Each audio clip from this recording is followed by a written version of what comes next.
Hello, everyone, and welcome back to Speak English with Olly. Today, we're going to talk about something very important for all English learners, how to remember English words. Yes, Ollie. Many students learn new words, but then they forget them very quickly. Maybe they learn a word today, and tomorrow it's gone. Exactly, Mia. That happens to everyone. But don't worry, in this episode, we'll share some simple and fun ways to make new English words stay in your brain for a long time. So let's start with the first tip. Use pictures and imagination.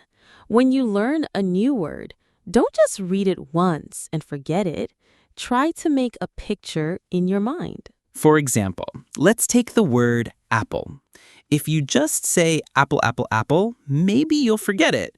But if you imagine a big red apple in your hand and you take a bite and you hear the crunch, suddenly the word is much easier to remember. Yes, your brain loves pictures, and your brain loves stories.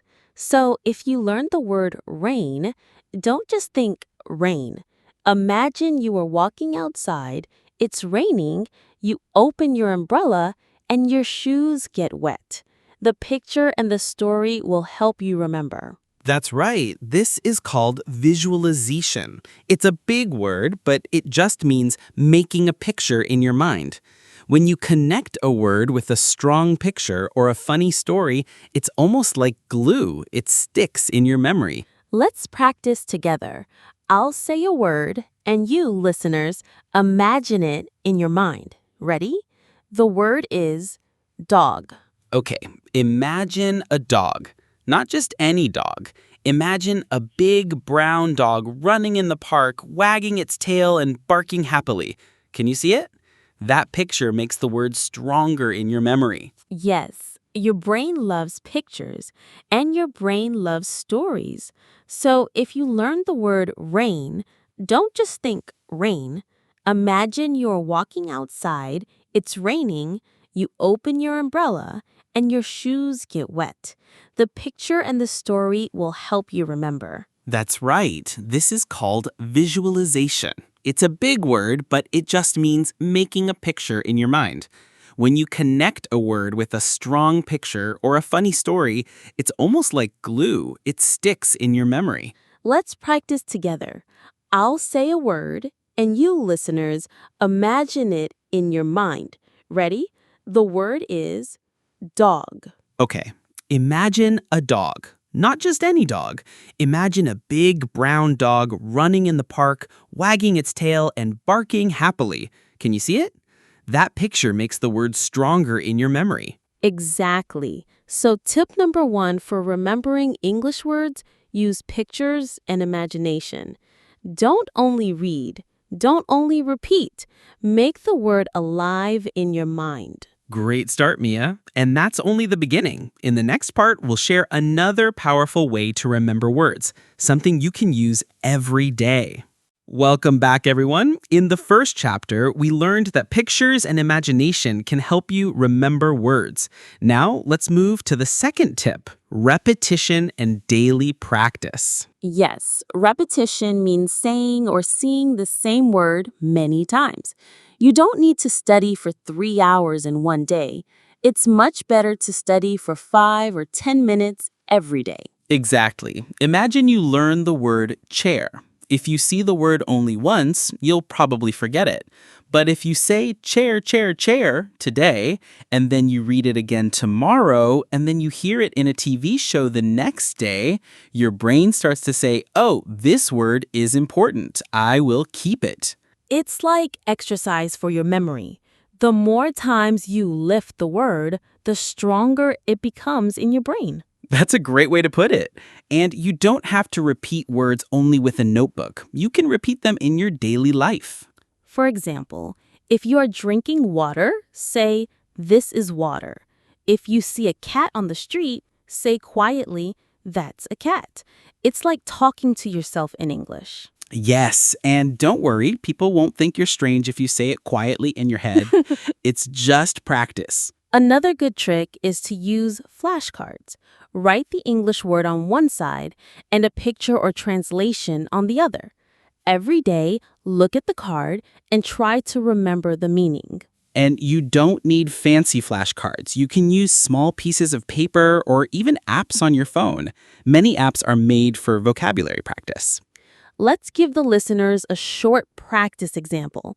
Ready? We'll repeat 3 words together. Everyone listening, say them with us. Word 1, book. Word 2, house. Word 3, tree. Now let's repeat them again. Book, house, tree. And one more time. Book, house, tree. Excellent! This is exactly how repetition works. So remember, friends, short, daily practice is much better than long, heavy study once a week. Repetition makes words strong in your memory, just like building muscles at the gym. And that's tip number 2. In the next chapter, we'll share another fun way to remember English words using sounds and connections.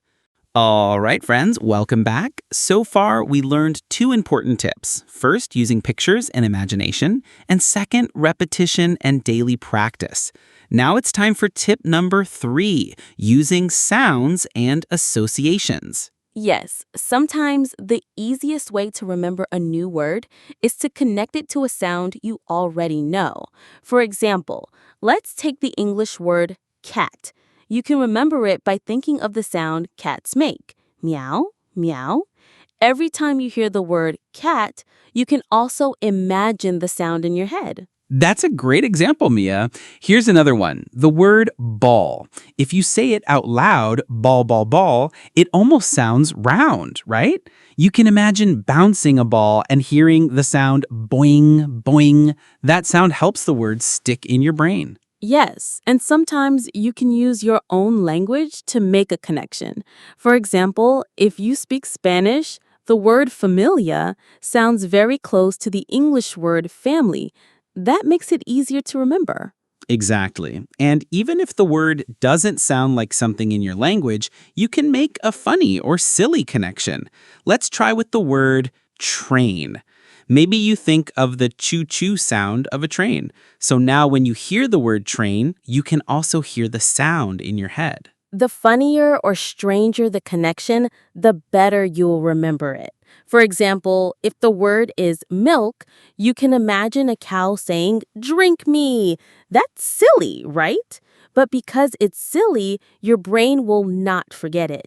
Let's practice with our listeners. We'll give you 3 words, and we'll make sounds or associations to help you remember. Word 1, dog. Think of woof woof. Word 2, rain.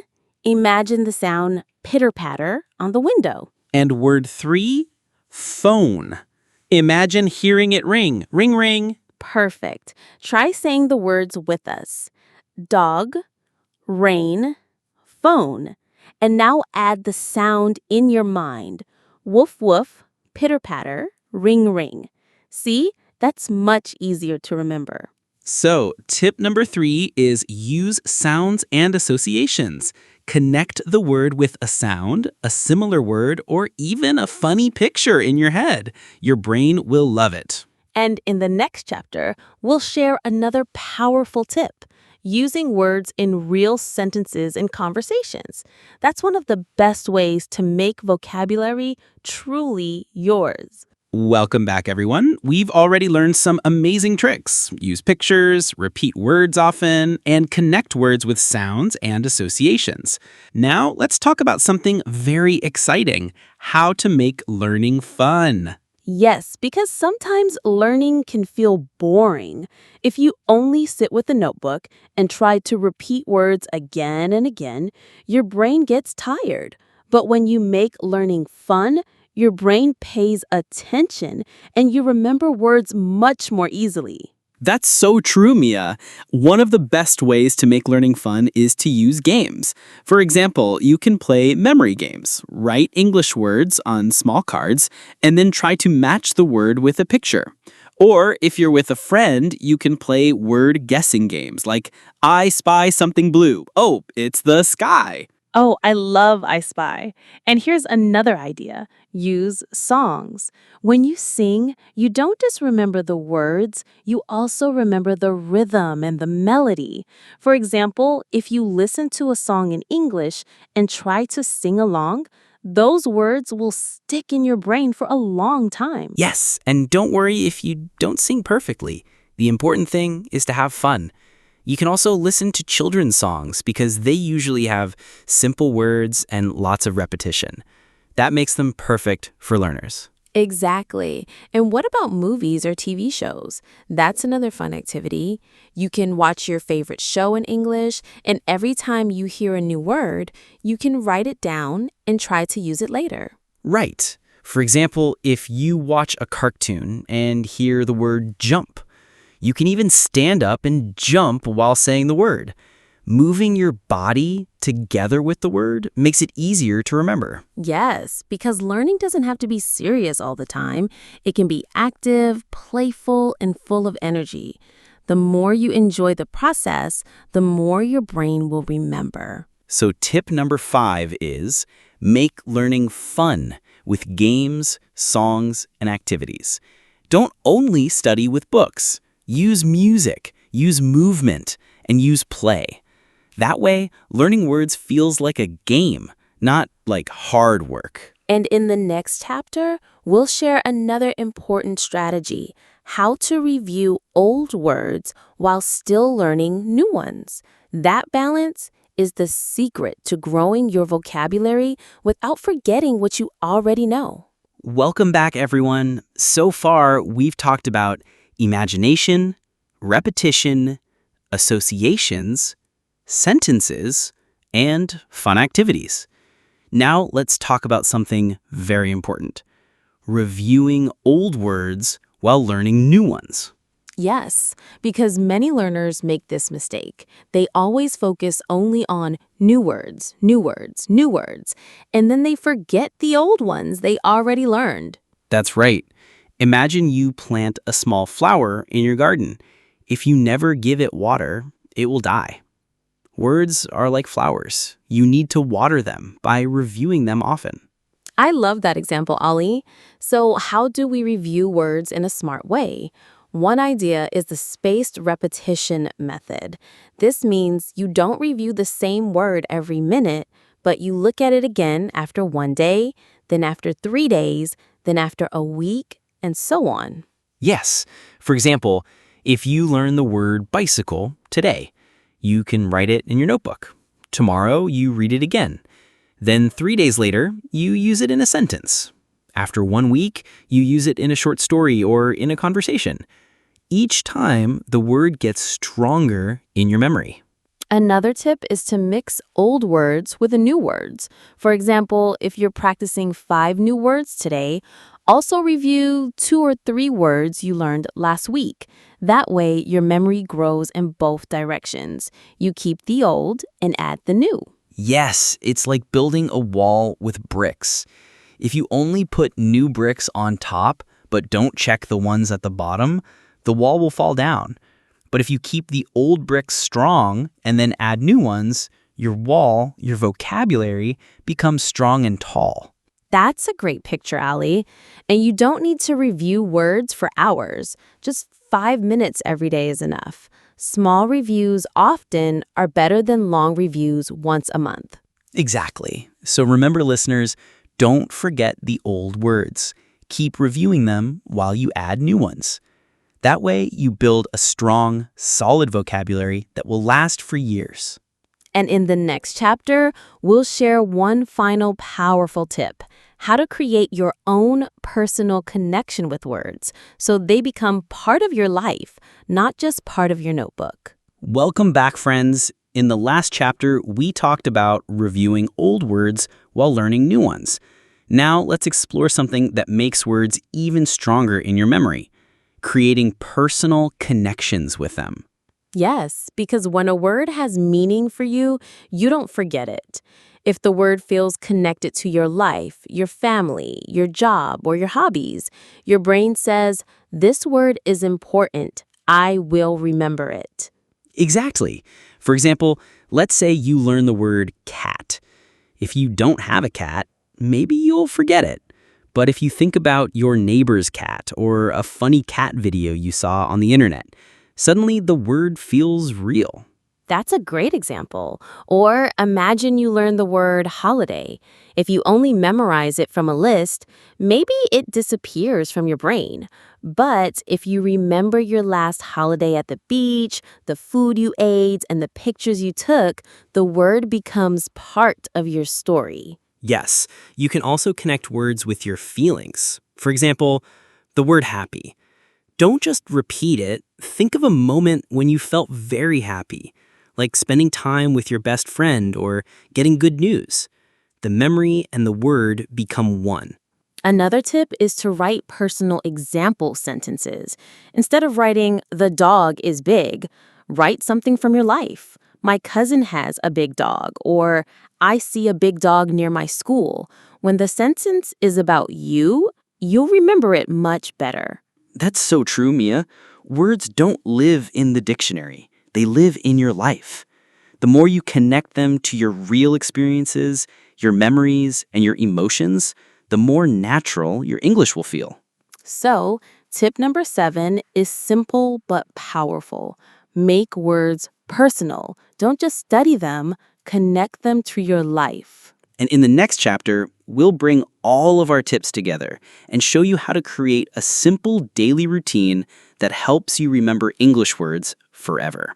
Welcome back, everyone. We've reached the final chapter of this episode. So far, we've learned so many great tips using imagination, repeating words, making associations, practicing in sentences, using fun activities, reviewing old words, and creating personal connections. Now let's bring everything together and make a simple daily routine. Yes, because a routine is important because when you do something small every day, it becomes a habit. And habits are powerful. They help you improve without even thinking too much about it. Exactly. So here's a simple routine you can try.